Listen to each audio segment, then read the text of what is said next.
Hello friends, welcome to EPG Pathshala. Myself Dr. Taruna Bansal from Department of Geography, Jamia Millia Islamia. Today I will be talking on radicalism, approach in geographical thought of geography, which actually deals with how a paradigm shift occurred in this particular discipline after quantitative revolution. The learned objectives of this particular modules are to understand the socio-economic context in which political radicalism took place. Secondly, to explore how social relevance movement emerged. Thirdly, to study how the radical stream and the liberal stream of this particular movement differed and then converged. To analyze how radicalism is linked to imperialism as well as anarchism. To trace the gradual shifting of radicalism towards Marxism. To undertake a critical review, that is, merits and weaknesses of social relevance movement. To start with, in the leftist ideological group, there were two sections, one known as left liberal and the other left radical. Both these sections were basically concerned with inequalities or deprivation. Now, inequalities basically means the divide between the rich and the poor. They were against capitalism as such. They both criticized positivists. Why? Because positivism could not answer the questions of deprivation, dislocation, crime, problems of female issues or class differences. As we all know, quantitative revolution basically is the use of statistical techniques in the geography. Now, when these statistical techniques were used, people said that it has been quantified. Now, when it was quantified, the behavior of people was totally ignored. As a result, geography became purely spatial science or quantitative in nature. Radicalism emerged as one of the critique of positivism or quantitative revolution. So, I will now deal with how radicalism started or what was the context of in which radicalism appeared in geography as a paradigm. Amid mass demonstrations against government's social policies for which people came out on the streets of various American cities, political radicalism through revival of socialist parties happened due to certain reasons, which I have discussed now. After the World War II, there was a steady economic growth for about 2 decades. Then an economic slowdown or slump started to happen. In such a situation, people became conscious about the role of its government, its successful schemes as well as failed projects. It was widely felt that the fruits of economic growth was not being shared equally and a substantive chunk of society was facing economic hardship. This fueled grievance against government, and that's how civil rights movements took place in almost all the American cities during late 60s. Another point of discontent was Vietnam War, where USA's aggression was viewed as an imperialist hegemonic pursuit. By and large, it was against the essence of democracy which USA always preached and practiced. It not only led to the destruction of lives and properties of Vietnamese, but also led to death of large number of US soldiers fighting in Vietnam. American people, especially the youth, revolted against the government for the Vietnam War. Student protests were not only limited to its place of origin, that is USA, but it expanded to a number of European countries. Third is the problem of black population who lived in shabby physical environment which started to emerge. Such problems pinpointed the failure of economic growth-centric government policies which was running under the profit maximization policies. Thus, what we see is that these problems which were there but started mushrooming as people became conscious of how government was pro-capitalist and not socialist or towards the larger chunk of the population. Now, the social relevance revolution. Given this context, a reassessment of purpose and methodologies of natural as well as social sciences began. It was felt that human being and their environment as a part of the earth is the most important subject that natural and social sciences could inquire in details. And especially if we talk of geographers, this was the base of their study or the theoretical base.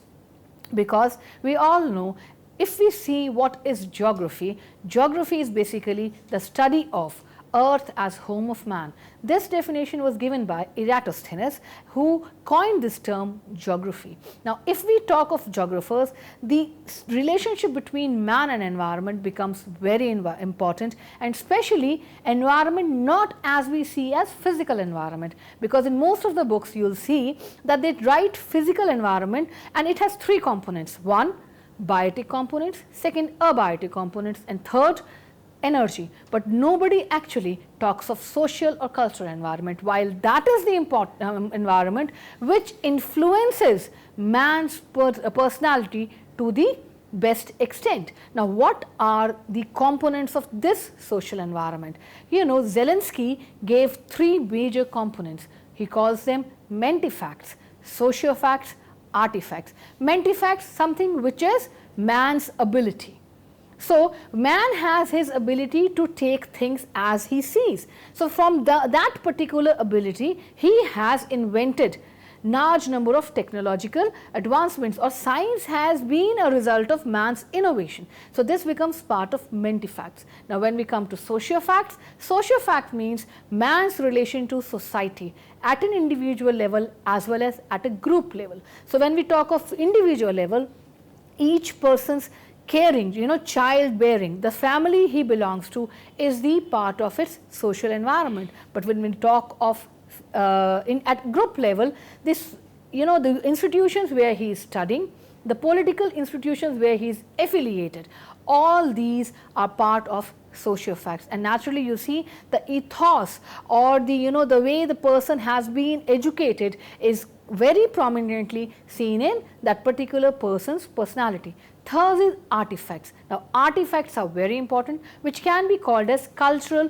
thrift or thrift. Now, what is this? This is the outcome of man's mental ability. So, we have different land uses, we have different settlements which have come up over the time. So, when we see man and environment relationship, especially from the point of view of geography, we need to see social environment, and that is why all these paradigm shifts which occurred in geography were more towards social line than on the natural, because you see quantitative revolution occurred in physical geography as well as human geography, but the shift from quantitative revolution to other paradigms is more prominent in human geography, that is in urban geography, agricultural geography, settlement geography. So, that is because here man is studying its social environment. Now, to continue, geographers who were working on the themes of optimum location of infrastructural facilities now started to focus both on physical and social environment that surround people. This phase of revolution is geography, after the much acclaimed quantitative revolution, as I already mentioned, is known as radical revolution, which is also termed as social relevance revolution or radicalism. Now, how this emerged, or the radical stream of this particular revolution. In fact, radical revolution emerged as a critique of quantitative revolution. During 1950s, the philosophy of positivism and empiricism became very influential. Geographers, while interacting with other disciplines, also started applying various tools and techniques to analyze and explain spatial variation of man-nature interaction. They got so engrossed in model building that the theoretical approach towards looking at socio-economic problems was totally sidelined, and availability of data and application of techniques started to guide research procedures. In such a context, through radical revolution, a new discourse started, which reminded geographers that it is theoretical understanding that shows the path of research through exploration of suitable data set and methods, and not the other way around. Radicalist's viewpoint started through William Bungay's work, who wrote about radicalist idea in his book Theoretical Geography in 1962, and also founded Society for Human Exploration in 1968. This society urged geographers to undertake fieldwork in areas where poorest people live, or the areas which are most backward and depressed. Such expeditions targeted to acquire first-hand and unbiased information of these areas, so that a collective engagement with local people can bring meaningful inputs and bring about sound policy and planning framework. Few expeditions were carried out in Detroit itself. for providing training to aspirants who show interest to participate in such programs. A course was opened up in University of Michigan. As university officials did not cooperate at the later stages, they were stopped in USA. But such expeditions continued in Toronto in Canada, Sydney in Australia, and London in England. Moreover, the Union of Socialist Geographers (USG) was established in 1974. Members of this USG participated in special sessions of ARG conventions and IBG annual meetings. Radicalist ideas flourished in the hands of David Harvey and Richard Peet. Harvey wrote Social Justice and the City, where he talked about black people living in ghettos, while Richard Peet started to publish articles in a famous journal known as Antipode in Clark University in 1969. The issues in Antipode were quite revolutionary. They talked about urban poverty, discrimination against blacks, feminism, cruelty against women, crime deprivation, problems pertaining to minorities, etc. Therefore, now geography got a breakthrough from its original regional or systematic approach, where it started incorporating new social issues. Due to increased poverty and inequality, especially poverty, among the people of ghettos and rural areas, radicalists tried to perceive planning from a new viewpoint, that is, planning with the people rather than for the people. According to Harvey, geographers should consider the question as to who is going to control whom, in whose interest the controlling is going to be exercised, and if it is exercised in the interest of people, who is going to take it upon himself to define that particular or public interest. Important features and objectives of this stream are: number one, to expose the issues of discrimination, deprivation, inequalities, crimes, issues pertaining to health and mental degradation in the capitalist society. Secondly, to pinpoint the weakness of positivism and quantitative revolution in geography, which emphasized geography more of as a spatial science and did not deal with the human issues. Thirdly, to remove regional equality, radicalists opposed economic and political concentration, imperialism and nationalism. They even opposed superiority of a particular race and prescribed revolutionary changes in the work order to develop tension-free, peaceful environment for all. Therefore, radicalism developed as a critique of existing models, because such models, especially those adopting positivist methodology, were supposed to be value neutral, was helping the imperialist forces to maintain the status quo. Geography was a tool for imperialists. Radicalism criticized this system. It always talked from the standpoint of people who were not in control of means of production, that is, land, labor, capital and organization, and always supported the downtrodden group of society. Radicalist thinking always went against nationalism. Before radicalist thinking, geography was a science which protected the ideology of majority who owns the means of production. But radicalists severely criticized this. It is also developed as a protest against data. Radicalists thought of a society which is controlled by all. Radicalists like James Blount attempted to link the issue of imperialism with capitalism. Imperialism denotes domination and subordination of one country to another, be it in economic or political terms. More developed countries had a tendency to control less developed ones by exploiting not only natural resources but also setting terms of trades often biased against these less developed countries. Capitalist countries, through this control, created a monopoly situation. Another issue was ethnocentrism, where an ethnic group was considered superior than other groups. European ethnocentrism pointed towards the superiority of Europe over Asia and Africa, the superiority of whites over non-whites. It also showed how the world and wide development persists in Europe. Blount was very critical to this unicentric model and explained how Europe progressed at the cost of disrupting number of African and Asian countries. Imperialistic hegemony through colonization of many African and Asian countries paved the way for European countries to gain billions of wealth. This led to the progress of Europe, not only in the terms of expansion of industries or commercial activities, but also in education and technology. As the entire idea of racial superiority and ethnocentrism was based on certain prejudices, radicalists opposed it. This led to the progress of Europe in terms of expansion of industries, commercial activities, as well as education and technology. The entire idea of racial superiority and ethnocentrism was based on certain prejudices, and radicalists opposed it. Radicalists also opposed the way females were being oppressed not only in developed countries but also in developing countries.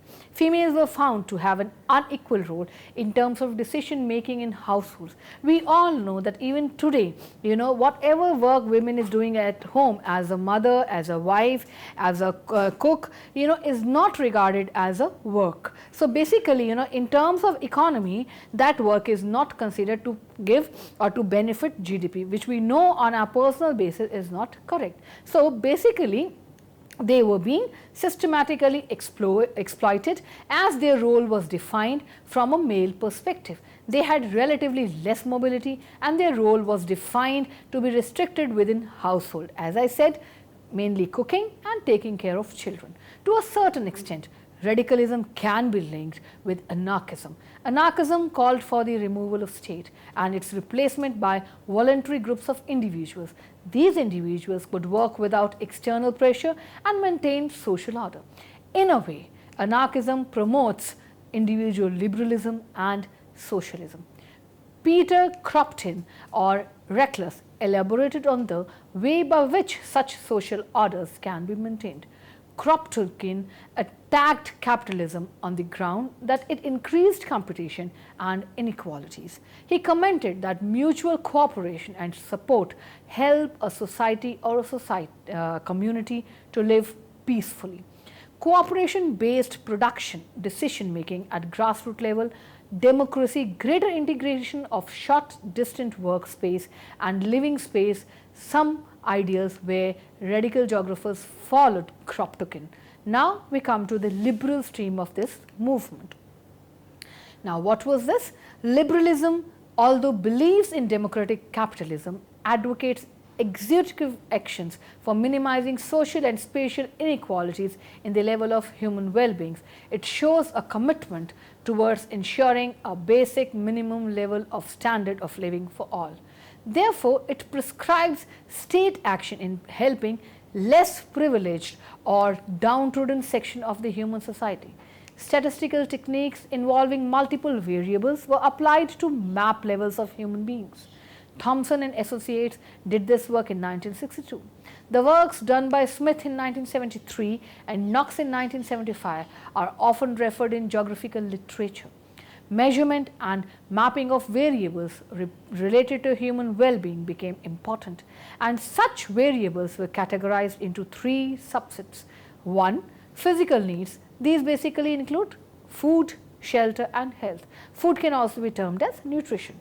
Second is the cultural need. Now what are these? Education, recreation, leisure and security. And the third is higher needs. Now this higher needs basically is for people which when person earns surplus. So when a person has surplus income, he will have these higher needs. Their work shows that geographers can play a very significant role in informing policymakers about the spatial implications of inequalities so that better decisions can be taken for improving policies and schemes further. Another part of these works is raising awareness among citizens so that they become informed of different welfare issues or rather the schemes which were being brought forward by the government. Cox in 1973 and Massam in 1976 looked at how efficiently public services can be provided by redrawing of administrative boundaries or changing the location of public facilities. David Smith, in his wonderful work, which is also called one of the best works in this particular field, Human Geography, a Welfare Approach, which was published in 1977, focuses on who gets what where and how. So, now the question changes.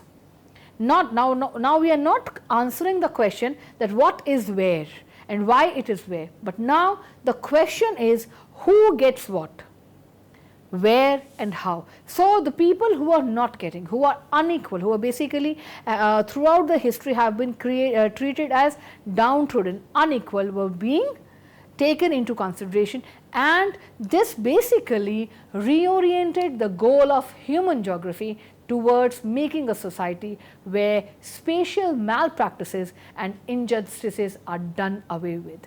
Therefore, the distribution of fruits of economic growth emerged as an important issue. Moreover, this stream of social relevance movement also advocates that our surrounding environment should be looked into rather well.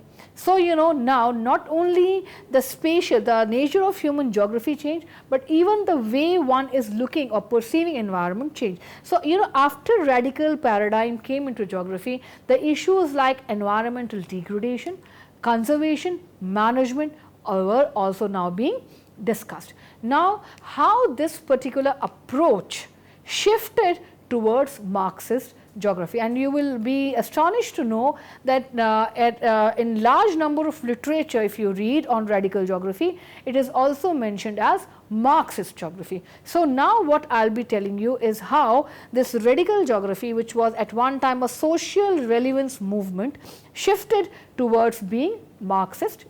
A great contribution of guiding geography towards Marxism happened through the works of David Harvey. In his book on ghettos located in American cities, he pointed towards roots of problems that lie in capitalism. According to him, capitalistic system created such a market-based economy, or rather a mechanism that regulates land use, which is biased against poor black population. He argued that once a geographer adopts this particular Marxist approach towards looking social problems, he cannot detach himself or herself. That's why a political awareness is generated within them, and they get actively involved in making a society with more justice. His influence was so strong that some practitioners of social relevance research started adopting Marxist approach. Nowadays, radical geography is more aptly known as Marxist geography. Now, what is the critique? How this radical approach did not become, very, very popular, and why it basically had an early death. There are certain people who are still working on this approach, as is especially in America, because I already mentioned that we have this journal which was started by Richard Peet, Antipode. It's still coming, and if you actually look through this journal, you will see that the articles which are published in this journal are more towards Marxist, have a bent towards Marxism. But still, it is not as popular as it seemed when this paradigm or when this approach began. So, there was a huge criticism, and now we will discuss what is the criticism, why this particular movement was criticized. Social relevance movement, especially radicalism, was able to usher in some fruitful changes in the methodological discourse of geographical studies. Now, what were these? One, from the rhetoric of quantitative techniques based analysis of geographical attributes, it reoriented human geography towards prominent social as well as environmental issues, thereby broadening the scope of geography. And as the scope of geography broadened, it started interacting with other disciplines of social sciences. And here I can quote that after quantitative revolution, or rather when this quantitative revolution was occurring, people forgot about the circumference of human geography, which Feynman talked in 1990. Okay, so in that, if you have seen that diagram, it looks like a beautiful flower where human geography takes from other social disciplines. So, if we are talking of social geography, it has taken some of its parts from sociology. If we are talking of economic geography, it has taken something from economic geography. If we talk of geomorphology, it has some parts of geology. So, that was actually happening. But when quantitative revolution started dominating the domain of geography, the geographers absolutely forgot social as well as environmental issues. The entire study, the entire discipline became empirical. You know, you collect some set of data and you come to the conclusions, and that is why model building, making became very important. So when radicalism came, it brought back geography as, you know, a theoretical discipline which could now again interact with other disciplines of social sciences. So this is one of the very big contribution of this particular approach. Now, the classical tradition of fieldwork in a small region was altered in the sense that more in-depth and participatory planning oriented studies were encouraged. So again you see that people oriented. Now it is like, you know, you are not just taking data, you are going to fieldwork. You are going to the field, interacting with people and then seeing what pattern is emerging. Now this fieldwork entailed a new pattern where respondents were involved in the process of surveying. And one needs to understand that this new pattern was quite challenging.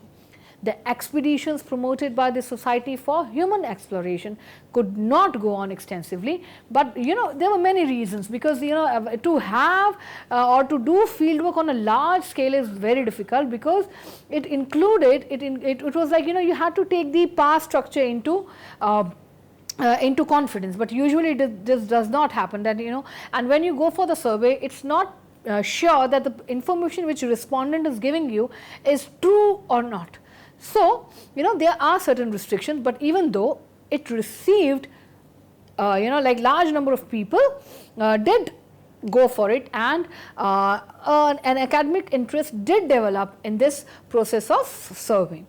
Now, but then, as you know, all the approaches have, this particular approach or this particular paradigm had its limitations and weaknesses. Now, the first limitation or the first criticism which came was from the Russians, who claimed that they were the true communists and Marxists, while radicalism was totally an American enterprise. So, you know, we always know that there was a Cold War between America and Soviet Union. So, when radicalism came, and that too based in America, Russians started criticizing it, saying that, you know, communalism or Marxism is theirs, and they are the true leaders or the true fathers of that. So, radicalism being American was not digested or was not taken by them. Now, though radicalists in America talked about social change, they never talked about armed revolution, which is the basic component of Marxist ideology. The second criticism is that the theoretical base was very weak. Now, why was that? Because, you know, when you read the literature, everybody in radical geography or in Marxist geography does not provide theory. They are dependent on other social sciences. So, they do not have their own theory. They do not have the philosophy of radicalism. They have taken, you know, some parts from here and there and come up with this approach. So, naturally, theoretically, it became very weak. Social justice and the city was sociological, political or economic analysis. Now, though the topic of radicalism was varied, the technique and methodologies were not very path-breaking. Now, what do I mean by saying this is they didn't come with something new that would, you know, sustain them for a large number of years, for a longer period of time. It was like, you know, maybe old wine in a new bottle. Only the thing was, they were criticizing, they were basically criticizing quantitative revolution, and in criticizing quantitative revolution, they gave overweightage to Marxism. Now, geography by virtue of its subject matter is a spatial science, and it cannot be explained totally with the help of Marxist thinking. So, if you try to analyze a geographical phenomena taking Marxism as the base, it's not going to happen, because we are talking of geography as a science where space or an area is very important. And the ultimate question which they were trying to answer is, who will guard the guardians? That means you are talking of public interest, you are talking of interest of a larger population, and you are saying that there should be a number of volunteer groups.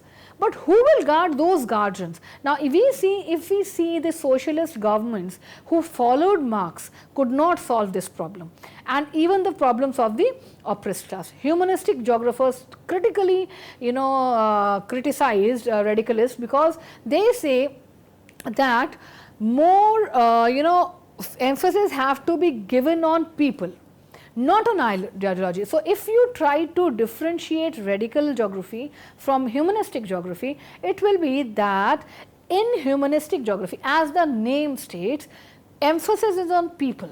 But if you say radical geography or Marxist geography, emphasis is on ideology. So what does humanistic geography say? It says that geography cannot be explained through any one generalized theory. It has to be human specific. Now interestingly, not only humanistic approach people or the humanistic geographers criticized radical geography, positivists also criticized radicalism. Now this is very interesting. Just see, radicalism came as a result of criticism of positivism, but now positivism or the people who are positivists criticize radicalism. Now why? Because they do not take any help from any empirical science. And now this becomes very prominent, because after the fall of USSR and East European nations in the end of 1980s, the worldwide impression which went was that socialism has no value and capitalism has won. So if we see the history, radicalism has failed. Socialism is nowhere, and it is capitalism which is pertaining or which is prevailing. So as an approach or as an ideology, radicalism did not sustain. Moreover, geography is basically a locational science, and it is based on empirical positivist values, and which is the tool of capitalists. So when geography is taking imperialistic positivist view or values as the base, radicalism cannot sustain. Although as I already mentioned, some of the geographers, especially in America, are working on this approach. It is continuing, but as an approach, why we need to study radicalism in geography or in the history of geographical thought is that it brought a paradigm shift in the way social and environmental issues were incorporated within the scope of geography. Thank you.